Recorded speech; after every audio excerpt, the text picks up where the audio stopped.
Hello 8th class. Good morning to every one of you. I am Tamanna Yadav, your SST teacher. Nisha Rani ma'am used to teach you SST. She has actually completed the geography book. आप लोग civics के भी 2-3 chapter पढ़ चुके हो, but history start नहीं हुई है ना? Am I right? Okay. तो मैं आपको हिस्ट्री पढ़ाऊंगी. हिस्ट्री के नाम से डर मत जाना. यूजुअली हिस्ट्री का एक फोबिया होता है बच्चों में कि बहुत सारी डेट्स याद करनी पड़ती हैं, बोरिंग होती है, हिस्ट्री याद नहीं होती है. ऐसा कुछ नहीं है. History is very interesting if you take interest in it. ठीक है, हिस्ट्री में बहुत मजा आता है तब जब आप उसे इंटरेस्ट लेके पढ़ते हैं. क्लियर? निशा मैम पढ़ाएंगे आपको आगे जब आप दूसरे सब्जेक्ट पढ़ोगे, geography, civics and all that. अभी के लिए हिस्ट्री मैं पढ़ाऊंगी आपको. ठीक है. सो डेली जो आपका रूटीन होता था वैसे ही चलेगा. I will post the video, उसके बाद लाइव डिस्कशन होगा. आप सब लोग लाइव डिस्कशन में पार्ट लोगे. This is my request to all of you, ताकि हम लोग जब डिस्कस कर पाएंगे तो मुझे पता चलेगा कि आपको कितना समझ में आया और कितना नहीं. ठीक है. ओके, हिस्ट्री स्टार्ट नहीं हुई है. आपकी हिस्ट्री की 2 बुक्स हैं, ज़्यादा मोटी नहीं है, पतली पतली, लेकिन 2 बुक्स हैं. हिस्ट्री का सिलेबस 8th क्लास में काफ़ी बड़ा है. Okay, so we will start with the first chapter. The first chapter of your book in history is how, when and where. हमें बेसिक अंडरस्टैंडिंग समझनी है हिस्ट्री सब्जेक्ट की, कि कुछ भी कैसे होता है, कब होता है, कहाँ होता है. हिस्ट्री इसी चीज का नाम है. हिस्ट्री क्या है? We have to define history. अगर आपसे बोला जाए कि हिस्ट्री क्या है, एक्सप्लेन करो, what is history. History is certainly about changes. History changes के बारे में बताता है. कैसे? कंपेयर करके कि पहले चीज कैसी थी और आज कैसी है. जब भी हम किसी चीज की हिस्ट्री पढ़ते हैं, मान लो मार्कर की हिस्ट्री पढ़ते हैं, ठीक है. सो पहले हम बोलेंगे कि लोग स्याही से बोर्ड पे लिखते थे, फिर वो चीज चेंज होके इंक पेन्स आए, फिर पेन्स आए, फिर बोर्ड आ गए, मार्कर आ गए. तो हिस्ट्री क्या थी इस मार्कर की? चेंजेस क्या हुए from past till now. What changes have occurred over time, उसी को बोला जाता है हिस्ट्री. ठीक है. टाइम को लेके जब चेंजेस क्या हुए होते हैं, पास्ट में क्या था और अब क्या है, उसी को बोला जाता है हिस्ट्री. क्लियर? अब आपने कई बार देखा होगा कुछ से लोग सोचते हैं, कुछ नहीं सोचते हैं. जब भी कोई किसी को चाय पीते देखते हो, सोचते हो लोगों ने चाय पीनी कब शुरू की होगी, किसने बताया होगा कि चाय ऐसे बनेगी, है ना. चाय में क्या डलेगा तो टेस्ट इंक्रीज होगा, कहीं से तो कुछ चीज स्टार्ट हुई होगी. पढ़ाई किसने बनाई, ये चीज तो बहुत बच्चे सोचते हैं, है ना. एग्जाम किसने बनाए, किसने कहा था कि ऐसे मार्क्स सिस्टम होगा. तो हर चीज का एक हिस्ट्री होती है ना. लेकिन इन चीजों की डेट फिक्स नहीं होती. जैसे हमें नहीं पता कि पहली चाय का कप कब किसने पिया होगा, पहला एग्जाम कब किसने लिखा होगा, पहला पेपर कब लिखा गया था. ये सब चीजें कुछ ऐसे प्रोसेसेस होते हैं. There are certain processes which do not have certain specified date. ऐसे बहुत से काम या फिर इंसिडेंट्स होते हैं जिनकी एक क्लियरली मेंशन डेट नहीं होती है. ये थोड़े थोड़े टाइम में कभी हुए होंगे. हम कह सकते हैं कि 16th सेंचुरी में हुए, लेकिन हम फिक्स डेट नहीं बता सकते. हम कह सकते हैं कि इस शताब्दी में स्टार्ट हुआ था, लेकिन हम उसकी फिक्स डेट नहीं बता सकते. ठीक है. जैसे कि अगर हम एग्जाम्पल लें, ट्रेन स्टार्ट कब हुई होगी चलनी, तो हम साल बता सकते हैं.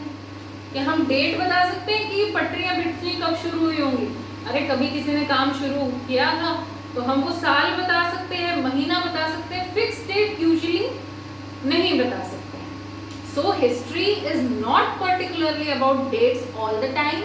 ऐसा नहीं है कि हिस्ट्री का मतलब सिर्फ डेट्स को पढ़ना ही है। History is also about the changes. अब 6th क्लास में आपने हिस्ट्री पढ़ी थी, उसमें कितने डेट्स पढ़ लिया आपने? ज़्यादा डेट्स थी? नहीं। हमने पढ़ा था कि स्टोन एज कैसी थी, पैलियोलिथिक लोग कैसे थे, नियोलिथिक कैसे थे, हड़प्पन सिविलाइजेशन में क्या क्या होता था, कैसे घर बनते थे। तो चेंजेस पढ़े थे ना हमने डेट ज्यादा पढ़ी नहीं। तो ये तो हमारे दिमाग की गलत सोच है कि history is every time about dates. History is not about dates every time, it is about the changes that occur from one time to another. History बदलावों का नाम है कि हम कैसे बदलाव पढ़ रहे हैं, कि पहले कैसे बदलाव थे और आज क्या है, जब कंपेयर कर रहे हैं, वो है history. History is not about dates every time. पर फिर भी लोग कहने लगे कि हिस्ट्री डेट्स के बारे में है। तो ऐसा क्यों सोचने लगे? क्योंकि जो हमारे पहले का टाइम था, उस टाइम पे हिस्ट्री सिर्फ डेट्स के बारे में ही होती थी। क्यों? क्योंकि वो जो टाइम था वो राजा का टाइम था। आज हमारे यहाँ पे रूलर्स, किंग्स, क्वींस नहीं होते हैं ना, डेमोक्रेसी है। आज हम एक लोकतांत्रिक देश में रहते हैं। लेकिन पहले क्या था? सारा टाइम सिर्फ रूलर्स का था, किंग्स, क्वींस, प्रिंसेस, प्रिंस, इनके बारे में थी सारी चीजें। तो हिस्ट्री भी इन्हीं से रिलेटेड होती थी। वो कब राजा बने, किससे उनकी शादी हुई, कब बेटा हुआ, कब बेटे को क्राउन मिला। सो पहले history was only about dates। इसलिए लोगों के दिमाग में ये बात बैठ गई कि हिस्ट्री का लेना देना तो सिर्फ डेट से है, तारीखों से ही हिस्ट्री बनती है। क्यों बनी? मैं आपसे क्वेश्चन पूछ सकती हूँ लाइव डिस्कशन में, दोबारा सुनो कि क्यों ये हमारे माइंड में कंसेप्शन बना, क्यों हमारे दिमाग में ये सोच आई कि history is all about dates. क्योंकि द अर्ली पीरियड और the past time was about rulers, the kings and the queens, and the everything related to them, every incident related to them was related in terms of history, okay, in terms of dates. When the king was born, when the king became held the crown, when did he get married, when did his son was born। तो यही सारी चीजें होती थी, ठीक है। अब there was a time where history was on account of battles and big events। उसके बाद जब राजाओं की ही बात हो रही है, तो राजा कोई कैसे बनता था? युद्ध लड़के, लड़ाई लड़के। तो अब उन लड़ाइयों के बारे में भी डेट्स की बातें होने लगी। 12 अगस्त 1847 को ये लड़ाई हुई, 14 अगस्त 1947 को ये लड़ाई। तो बैटल्स जब लड़ी जाएंगी, लड़ाइयाँ होंगी, ठीक है, तो वो भी डेट्स के बारे में होने लगी। वहां तक सब कुछ डेट्स के बारे में था हिस्ट्री में। इसलिए हमें लगने लगा हिस्ट्री तो सिर्फ डेट ही है, लेकिन ऐसा नहीं है। History is about changes. समय के साथ जो बदलाव आए हैं उनको कंपेयर करने को बोलते हैं हिस्ट्री, ठीक है।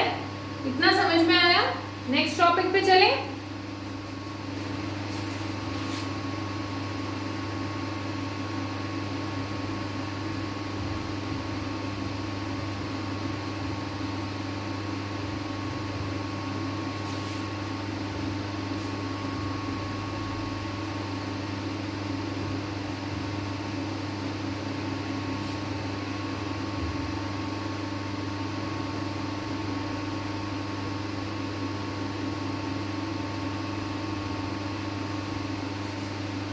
ओके, अब क्योंकि बेटा मैं आपको पहली बार पढ़ा रही हूँ, हो सकता है कि हमारी ट्यूनिंग में कुछ प्रॉब्लम आ जाए, आपको कुछ चीज़ समझ में ना आए, तो please don't hesitate, you have to ask me the doubts, okay.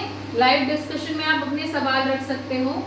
मैं आपसे ज़रूर सवाल पूछूंगी अगर आपको समझ में आ गया है, ताकि मुझे पता चले कि बच्चा झूठ बोल रहा है या सच बोल रहा है, ठीक है।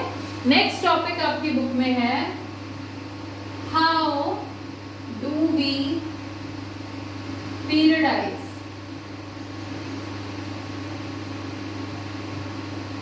कि हम कैसे समय को बांटते हैं, कैसे हिस्ट्री को हम डिवाइड करते हैं, ठीक है। हिस्ट्री में डेट्स कब इंपॉर्टेंट होती हैं?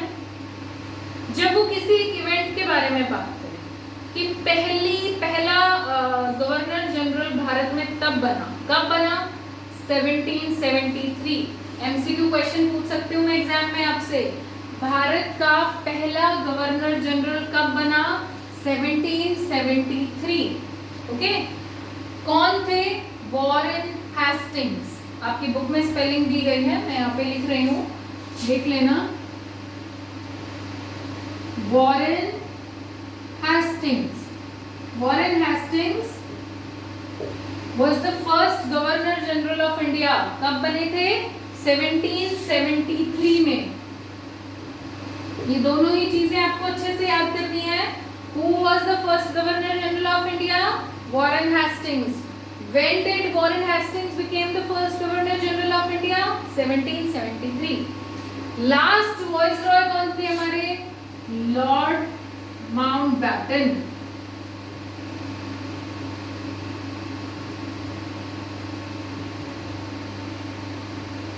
Last viceroy of India.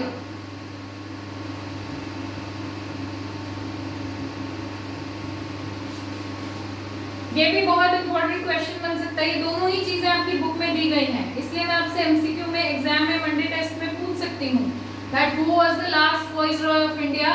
Lord Mountbatten. Lord Mountbatten जो थे उनका क्या रैंक था इंडिया में? वाइसरॉय थे। ठीक है, अब क्योंकि डेट्स के बारे में बात हुई, पहला लास्ट, इसलिए हम लोगों ने इनके बारे में पढ़ा। समय को कैसे बांटेंगे? 1817 में जेम्स मिल नाम के एक व्यक्ति थे, पॉलिटिकल फिलोसोफर थे, इकोनॉमिस्ट भी थे, यानी कि अर्थशास्त्र को पढ़ते थे, इकोनॉमिस्ट थे और ये फिलोसोफर भी थे।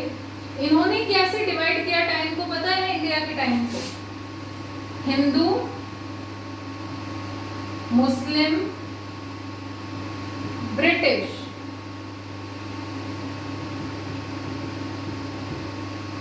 In 1817, James Mill divided the Indian time into 3 parts: Hindu, Muslim and British। सबसे पहले कह रहे थे हिंदुओं का राज था भारत में, फिर जब मुस्लिम रूलर्स आए उन्होंने लड़के सुल्तानेट रूल बना दिया था, बाद में ब्रिटिश ने आके इंडिया पे कब्जा कर लिया था। सो इन्होंने टाइम को कैसे डिवाइड कर दिया? Hindu, Muslim and British. पर क्या ये बिल्कुल सही है? क्या मुस्लिम्स के टाइम पे कोई हिंदू नहीं होगा? क्या हिंदू के टाइम पे कोई भी मुस्लिम नहीं था? ऐसा हो सकता है? नहीं। एक टाइम पे बहुत सारे व्यूज भी तो हो सकते हैं, जरूरी थोड़ी ना है कि एक टाइम पे एक पर्टिकुलर व्यू ही रहेगा, एक तरह के सोच के लोग ही रहेंगे कि भाई ये हिंदू का टाइम था तो इस टाइम पे सिर्फ हिंदू थे, सब हिंदू धर्म के बारे में सोचते थे, मुस्लिम्स का कुछ था ही नहीं। ऐसा हो सकता है क्या? नहीं। So this demarcation is not very good. जो एशियन सोसाइटीज थी, एशियन सोसाइटीज का क्या मतलब होता है?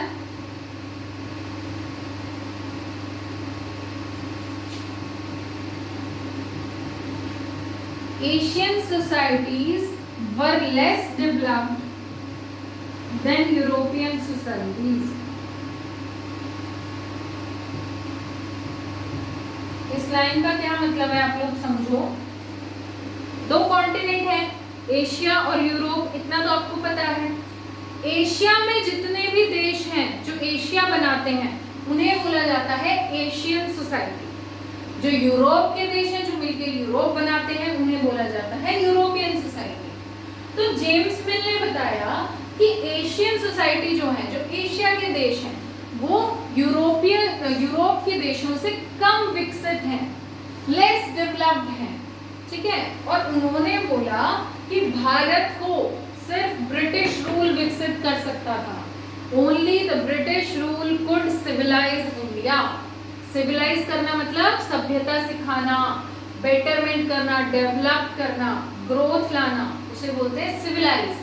सो what did James Mill thought? He divided the Indian history into 3 parts: Hindu, Muslim and British. He said that Asian societies were less developed than European societies and British rule only could help civilize India. सिर्फ और सिर्फ British rule India की society को सुधार सकता था। उसके लिए क्या करने की जरूरत थी उन्हें? अपने ट्रेडिशंस को पीछे छोड़ने की जरूरत थी। जो आप कास्ट सिस्टम से बिलीव करते हो वो बंद करो, धर्म में बिलीव करते हो वो बंद करो, ठीक है। और किसके बारे में बात करो? इम्पोर्टेंट, जैसे यूरोप में होते बड़े बड़े स्कूल, कॉलेजेस, इंस्टीट्यूशंस, ठीक है, वहाँ का आर्ट, वहाँ की लैंग्वेज, वहाँ की पोएट्री, वो सब अपने अंदर लाओ। तो ब्रिटिश रूल में, जब जैसे लोग ब्रिटिश में रहते हैं, ब्रिटेन में, वो सब अगर आप इंडिया में अपनाओगे तो आप डेवलप्ड हो जाओगे। ये जेम्स मिल का कहना था, ठीक है। आज हम यहीं तक पढ़ेंगे ताकि बहुत ज़्यादा स्पीडी लेक्चर ना हो और आपको डाउट्स ना हो। कल इससे आगे हम मिलते हैं। We will meet in the live session today. Okay, have a very good day.